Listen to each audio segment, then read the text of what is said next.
أعوذ بالله من الشيطان اللعين الرجيم. بسم الله الرحمن الرحيم. الحمد لله رب العالمين وبه نستعين وهو خير معين. وصلى الله على سيدنا ونبينا محمد وعلى أهل بيته الطيبين الطاهرين المعصومين الذين أذهب الله عنهم الرجس وطهرهم تطهيرا. اللهم صل على محمد وآل محمد. أما بعد. Assalamu alaikum wa rahmatullahi ta'ala wa barakatuh. Ndugu wasikilizaji, tumeingia tena katika kipindi cha pili au kwa mara nyingine katika mawaidha ambayo tunakuwa nayo, na taban tulikuwa tukizungumzia kuhusiana na shirki.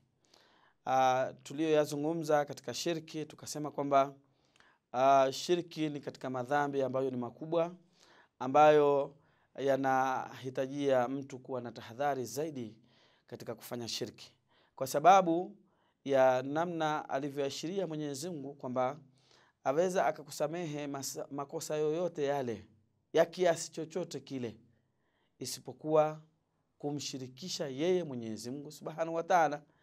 Na ndio maana tukaelekezana kwamba ni muhimu kwa hususan kwa waumini Waislamu kuweza kutambua kwamba ni katika madhambi makubwa ambayo yanamweka mtu katika hasara.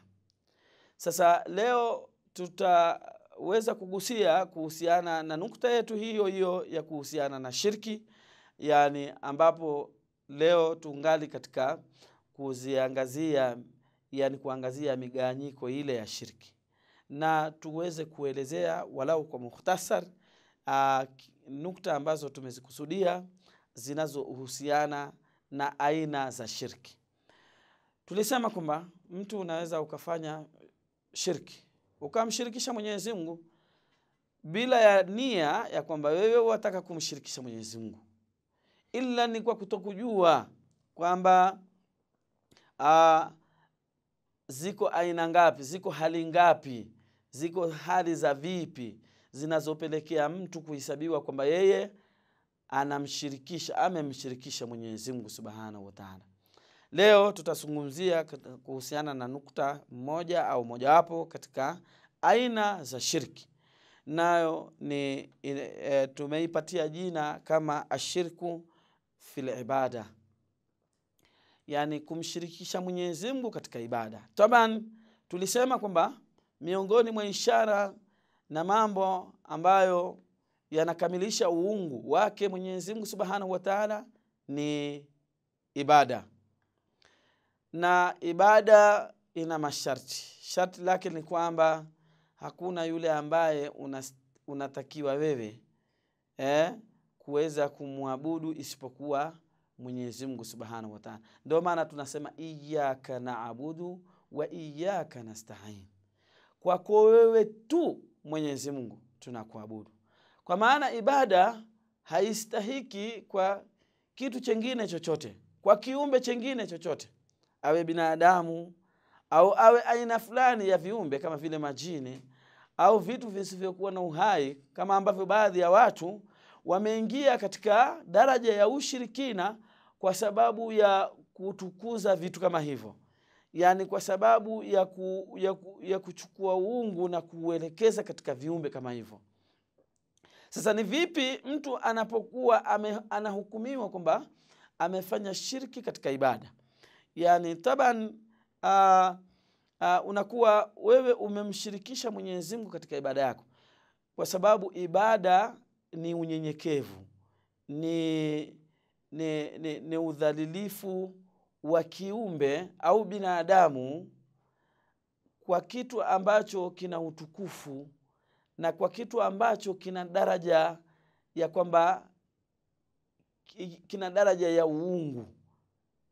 Sasa ukifanya hivyo umeabudu, yani umekiabudu kitu kile. Kwa mfano ukakipatia kitu kile uwezo sawa na uwezo wa Mwenyezi Mungu, kwamba chaweza kufanya jambo ambayo kwa kiumbe chengine au kwa vitu vingine haviwezi ila Mwenyezi Mungu.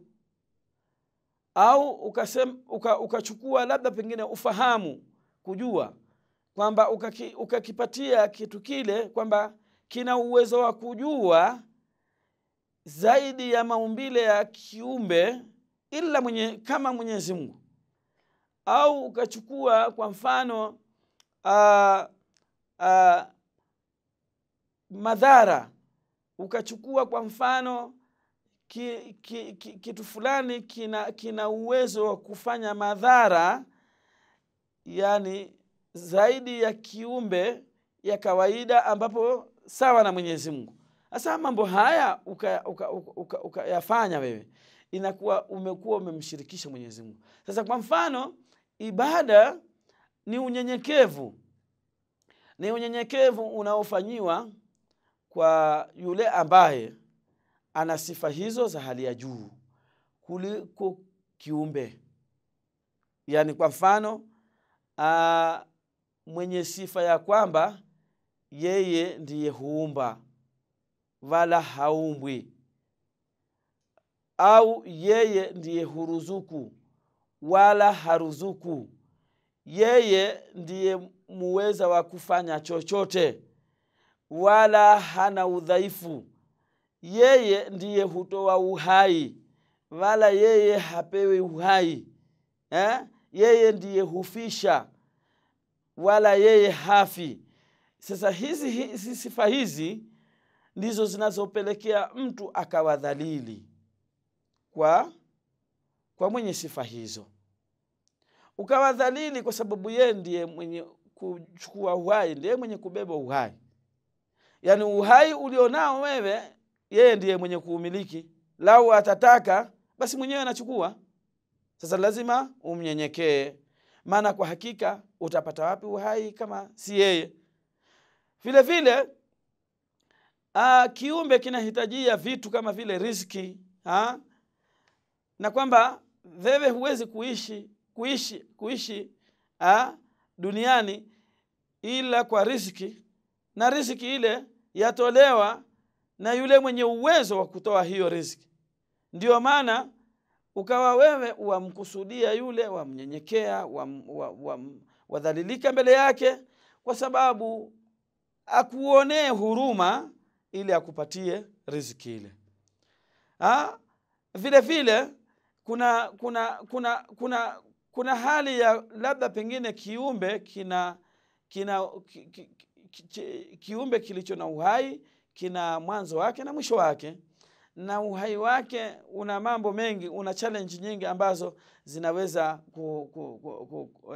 kukurubia katika maisha yake. Kwa mfano kiumbe kinaweza patwa na maradhi. Sasa maradhi yale ikawa kwamba mwenye kuweza kuondoa, mwenye uwezo wa kuondoa aina yoyote ya maradhi ni Mwenyezi Mungu. Kwa hivyo kwa hali hiyo ukabakia kunyenyekea, ukabakia kudhalilika. Na ndiyo maana kwa aliye na sifa hizo, au kwa lugha nyingine tunaposema kwa kilicho na sifa hizo, ndicho kinahitajia unyenyekevu, ndicho kinahitajia udhalilifu. Kiumbe kikawa ni chenye kudhalilika, na hapo ndipo tunakusudia kwamba ndio ibada, kwamba ukawa wewe ni mtifu kwa amri ambazo Mwenyezi Mungu Subhanahu wa Ta'ala amekuamrisha. Wewe ni mwenye kusalimu amri kwa kila alilolitaka Mwenyezi Mungu Subhanahu wa Ta'ala. Wewe ukawa ni mwenye kuogopa na mwenye kuchelea kwa kila alilokukataza. Maana huyo ndiye muweza wa yote, ndiye mkamilifu wa hayo wewe unayohitajia, ndiye mkamilifu na mwenye ametoshelezeka na haja zako zote. Sasa lazima mtu unakuwa ni mwenye kunyenyekea. Sasa ukinyenyekea ndipo umefanya ibada. Unaweza ukadhihirisha ibada yako kwa kunyenyekea, kwa kukusudia haja zako. Watu wakajua kwamba yani ukahukumiwa kwamba umefanya ibada, lakini ukiwa umekusudia haja zako, umelia haja zako, kwa anayekusudiwa hapo hujafanya shirki. Lakini ukilia haja zako na ukashtakia haja zako kwa yule ambaye siye mkusudiwa, umefanya shirki. Ukaonyesha unyonge wako na udhalili wako kwa yule ambaye anastahiki, utakuwa umefanya ibada. Lakini ukaonyesha unyonge wako na udhalilifu wako kwa asiyestahiki, kwa asiyekuwa na zile sifa, basi hapo unakuwa umeingia katika shirki.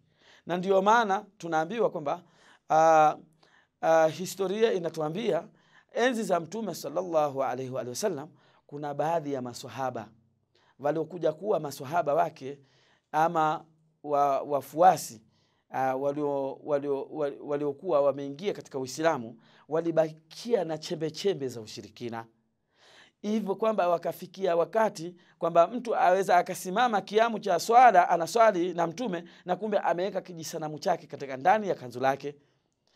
Unaona, yani kwamba bado ana chembe chembe za kumtegemea asiye kwa yule anayestahiki. Hapo wakawa wanadai kwamba wao wamekuwa ni Waislamu, lakini huku wakiwa ni washirikina. Jamii nyingi ambazo unakuta kwamba kila jamii inakuwa na desturi na mila yake.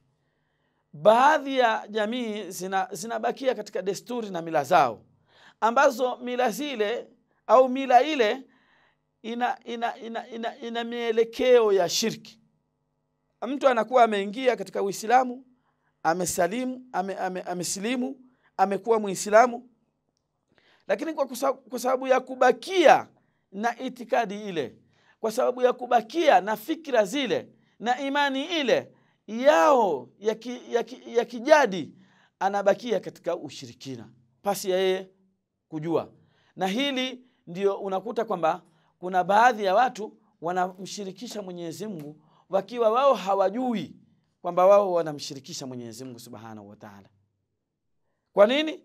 Kwa sababu yale ambayo wanayafanya wanaona kwamba si moja kwa moja yanaelekea kwamba yanastahili kufanyiwa Mwenyezi Mungu Subhanahu wa Ta'ala. Na hii ndio maana kwa mfano utakuta kuna jamii zingine zina tabia ya kuweka hirizi au kwa lugha nyingine anzima, lakini kwa fikra na imani au na itikadi kwa katika jamii yao kwamba hirizi ile au anzima ile, kwamba lau itatokea kwamba ameisahau, basi atakuwa ni mwenye kubabaika, atakuwa ni mwenye wasiwasi na kujikuta kwamba wakati wote ataweza kudhurika, kwa sababu amesahau kuivaa, amesahau kuizungumzia, kwa sababu kuna maelekezo mengine amesahau labda kuigusa. Unaambiwa ukiwa na safari unatakiwa kuigusa hii irizi, labda una safari unatakiwa kuizungumzia irizi. Amesahau, ameghafilika, amesahau, amefika mahali aweza mtu kuvunja safari. Sasa hapa ukifikia hadi hii au mazingira haya, unakuwa umefikia tena umefikia hadi ya kumshirikisha Mwenyezi Mungu. Kwa sababu gani? Umeipatia irizi ile, umeipatia anzima ile uwezo na kwamba yaweza kudhuru kama ambavyo Mwenyezi Mungu aweza kukudhuru wakati wowote. Aweza kataka ufikwe na madhara yoyote na yakakufikia. Na hivyo wewe kujalia anzima ile kwamba nayo ina uwezo wa kufanya hivyo, basi umeshirikisha uwezo huo, umeshirikisha hali hizo baina ya Mwenyezi Mungu na irizio. Wengine huwa na itikadi zao, kwa mfano mathalan wenye na desturi ya kuenzi labda ziara zao, makaburi ya babu zao, nyanya zao, wajomba zao, unaona. Lakini kuna wengine wana desturi ya kwamba amefikia hadi ya kuchukulia kwamba kaburi ya baba yake ile, kaburi ya mama yake ile ni kama sasa imekuwa na uwezo, imekuwa na daraja kama vile daraja za Mwenyezi Mungu Subhanahu wa Ta'ala. Yani maana yake nini? Maana yake inaweza wakati wote ikaleta madhara, wakati wowote ikaleta manufaa. Sasa wakati huo mtu anafikia hatua kwamba akifikwa na mambo ni kwa sababu yeye amemaliza wiki nzima hajakwenda kuzungumza pale kaburini. Ni kwa sababu yeye amemaliza mwezi mzima hajawahi kuitembelea kaburi ile. Ni kwa sababu amemaliza labda mwaka mzima hajawahi kufanya kumbukumbu za marehemu yule aliyemzika pale babake au mamake. Sasa unakuta kwamba yeye amefikia hatua ya kwamba huku amfanyia shirki Mwenyezi Mungu Subhanahu wa Ta'ala akiwa hajui, haelewi kwamba kuwa na imani na itikadi hiyo, kuwa na hisia hizo za kwamba kitu kingine kinaweza kukudhuru hata kama Mwenyezi Mungu hajataka, basi hapo unakuwa umemshirikisha Mwenyezi Mungu na kitu kingine.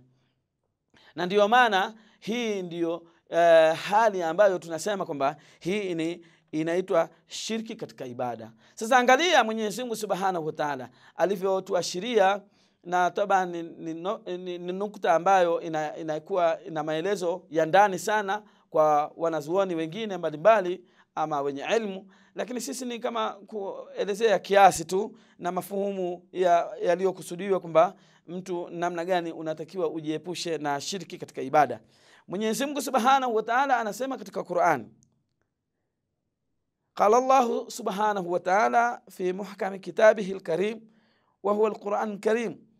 Asema Mwenyezi Mungu Subhanahu wa Ta'ala katika kitabu chake kitukufu Qur'an kwamba wa'budullaha wa la tushriku bihi shay'a, muabudu Mwenyezi Mungu Subhanahu wa Ta'ala wala usimshirikishe yeye Mwenyezi Mungu na kitu chochote. Wa bil walidaini ihsanan, na kwa wazazi wawili uwatendee ihsani, uwe ni mwenye kuwafanyia ihsani. Wa bidhil qurba wal yatama ila akhir al-aya, na kwa watu wa karibu na walio mayatima na hadi mwisho wa aya kama alivyozungumzia Mwenyezi Mungu. Hapa nukta yetu ni kuhusu ibada. Ama suala la ibada Mwenyezi Mungu amelihusisha kwake yeye tu, kwamba hastahiki kuabudiwa chochote mtu yoyote isipokuwa Mwenyezi Mungu Subhanahu wa Ta'ala. Asema wa'budullaha wala tushriku bihi shay'a, muabudu Mwenyezi Mungu, kuweni ni wenye kumwabudu Mwenyezi Mungu wala msimshirikishe yeye na chochote. Vile vile Mwenyezi Mungu Subhanahu wa Ta'ala anasema anapozungumzia habari za Nabiullah Isa alayhi salam, asema waqala almasihu, na akasema Masih, ya banu Israil, ewe enyi banu Israil, ibudullaha rabbi wa rabbakum, muabuduni Mola wangu na Mola wenu, mpaka mwisho wa aya. Yani hii ndio haya ndio maelekezo ya Nabiullah Isa alayhi salam alipokuwa akiwaambia banu Israili kwamba enyi banu Israili, kuweni ni wenye kumwabudu Mwenyezi Mungu ambaye ndiye Mola wangu na Mola wenu nyinyi. Vile vile Mwenyezi Mungu Subhanahu wa Ta'ala katika kumwabudu au mtu kuepuka shirki katika ibada asema katika Qur'an, baada a'udhu billahi minash shaitanir la'inir rajim, qul ya ahlal kitab ta'alu ila kalimatin sawa'in bainana wa bainakum alla na'budu illa Allah wa la nushrika bihi shay'a wa la yattakhidha ba'duna ba'dha arbaban min dunillahi. Hivi ndivyo Mwenyezi Mungu Subhanahu wa Ta'ala anasema kwamba sema enyi watu wa kitabu, njoni yani katika neno ambalo ni sawa baina yetu sisi na nyinyi, alla na'budu illa Allah, kwamba tusimwabudu mtu yoyote au kitu chochote isipokuwa Mwenyezi Mungu Subhanahu wa Ta'ala, wala nushrika bihi shay'a, wala tusimshirikishe yeye Mwenyezi Mungu na kitu chochote, wala yattakhidha baadhuna baadha arbaban, wala tusijefikia kuchukuana sisi kwa sisi katika uungu min dunillahi, pasi na kuwa yeye Mwenyezi Mungu Subhanahu wa Ta'ala. Hivi ndivyo Mwenyezi Mungu Subhanahu wa Ta'ala alivyotuonya sisi katika kufanya shirki au kumshirikisha Mwenyezi Mungu Subhanahu wa Ta'ala katika ibada, yani kumwabudu au ukachukua hadhi ya Mwenyezi Mungu Subhanahu wa Ta'ala ukakipa kitu kingine, ukachukua unyenyekevu wako ukauelekeza kwa kitu kingine asiyekuwa yeye Mwenyezi Mungu Subhanahu wa Ta'ala, unakuwa umefanya shirki. Ndio maana wenye kuelekeza mambo yao kwa binadamu, wenye kuelekeza mambo yao, haja zao, unyenyekevu wao kwa ng'ombe, kwa vitu vingine, wamekuwa wamefanya shirki katika ibada. Inshallah tukipata fursa nyingine tutaweza kuendeleza katika mada yetu, na kwa hapa kwa nukta hii inshallah tutaishiriza hapa. Wabillahi tawfik, wassalamu alaikum warahmatullahi ta'ala wabarakatuh.